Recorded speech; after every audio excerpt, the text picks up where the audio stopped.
the last year, we faced off against big baddies that transformed, teleported, and destroyed, leaving us with a feeling of satisfaction when we finally vanquished their evil ways. The bosses of 2014 were plentiful, but a few stood out as our favorite encounters of the year. Let's take a look back at some of our favorites. Here's IGN's list of 2014's best boss battles, and yes, consider this title card your spoiler warning. Transistor's fantastic writing, art, and combat mechanics all collide in your first boss battle against Sybil. Stepping into the decrepit theater and hearing your sword quietly remark, "Hello again, Sybil," kicks off one of the most challenging and memorable fights of 2014. Your grasp of the strategic nature of Transistor's combat is put to the test, as one wrong move can result in a swift death. Hearing the sad music crescendo as you tick away at Sybil's health sets an amazing tone, and having to ultimately put her out of her misery with a final thrust of your sword capped off this unforgettable battle. Believe it or not, the actual boss fight in Shadow of Mordor against the Black Hand of Sauron is one of its weakest moments, but what's really fun is every other randomly generated mini-boss you face with their own strengths, weaknesses, battle scars, and a potentially memorable name like Dush the Cook, Mog the Gentle, or Barfa the Rhymer. Some are pushovers, but others can live up to the name Nemesis system, especially if you jump into combat without gaining intelligence on them. Then they can surprise you with immunity to certain strikes and lethal counterattacks that you have to work around.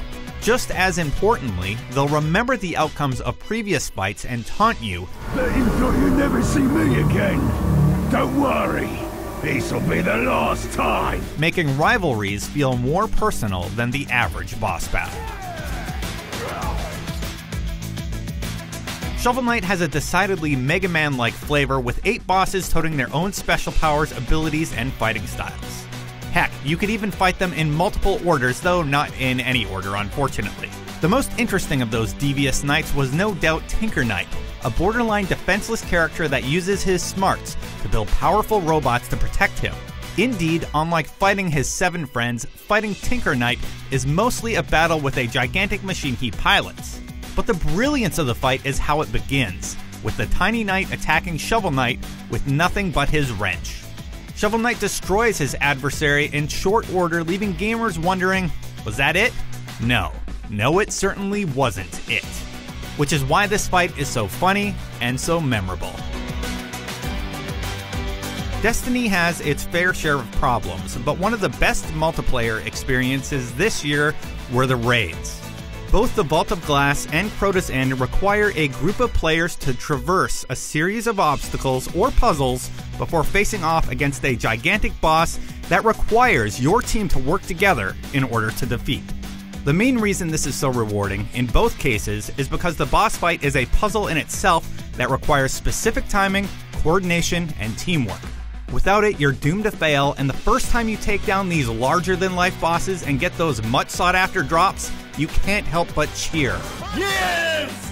Woo! Something your entire group will likely do as those items land in your inventory.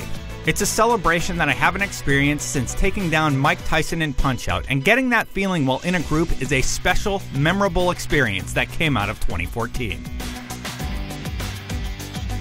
Taking on the Felicity Rampant boss in Borderlands the pre-sequel may not seem like much until you do it solo. While the game was designed to be played in a group, one of our editors decided to go it alone, and while it was incredibly hard and it put you up against seemingly insurmountable odds, the feeling they got when they came out of it successful left them beaming with pride. They took on one of the hardest bosses in recent memory and came out of it successful. I think Handsome Jack would be rather proud. The level in Evil Within called Claws of the Horde has you searching for a chainsaw to finish the puzzle at the end of the level. Luckily for you, a maniac is wielding said chainsaw and you're gonna need to borrow it for a second. Instead of going face to face, which would be suicidal, we used the environment to our advantage. We laid down some grenades and loaded our weapons to prepare his demise. After watching the plot of this fight unfold and laying a few shots into him ourselves, he was defeated and that chainsaw was ours. Sometimes it's not the fight itself, but the result of some good old ingenuity on the player's part that makes a fight special. In this case, the result was a fist pump in the air on the player's side, and they also got the chainsaw they needed to continue. FOE in Persona Q Shadow of the Labyrinth may seem like an easy fight, but because this is a non-traditional boss battle and extremely difficult, it sticks out in our memory. These things hit like a ton of bricks and are practically impervious to anything you throw at them. Challenging and FOE does bring about its own set of rewards, however, so we tried taking one on early in the game. Though the battle was long, hard, and took several attempts, the FOE finally succumbed to our party's onslaught. The reward for punching well above our weight class was a rare type of persona, rare items, and a healthy dollop of experience points that definitely made the fight worthwhile. Sandy Howler in Dragon Age Inquisition was one of the first times one of our editors was forced to stop and utilize the turnstile combat mechanic the game was designed with. Until that point, he had managed to take out everything solo, but Sandy in the Hissing Wastes was a particularly difficult dragon fight, and he was underleveled. After a few tries, he decided it would be best to micromanage the team, and guess what? It worked. The boss wasn't that memorable, but the fact that it forced one of our editors to learn the hardcore tactical mode was, and that's exactly how he goes into every high-level area now. Carefully, and with the right team to get the job done. Sunset Overdrive is full of amazing things, including the final boss battle in which you fight a building. Yes, a freaking building. After you fly a giant bottle of Overdrive into Fizco's corporate headquarters, Dr. Strangelove style, the building awakens and sprouts arms and legs, forcing you to chase it through Sunset City. The encounter is funny, the gameplay is enjoyable, and it's got a decent challenge without being a frustrating pain in the rear. It typifies the type of smart design that permeates Sunset Overdrive and serves as a perfect capper to what is one of the best games of the year. The battle at the end of the final piece of DLC for Dark Souls 2 is one of our favorite encounters of the entire Souls series, and that's saying something.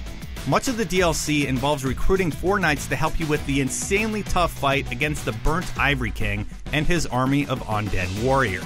The descent into the fiery depths of Old Chaos is a thrilling departure from the frigid cold of the rest of the episode, and the large-scale battle is one of the most epic moments developer From Software has ever created. If this sense of scale and scope is a sign of things to come from the Souls series, count us in. And that's our list of the best boss battles 2014 had to offer. Can you remember a particular boss fight that you enjoyed? Let us know about it in the comments below. Thanks for joining us to look back on some of our favorite moments, and for more on gaming, you're already in the right place. IGN.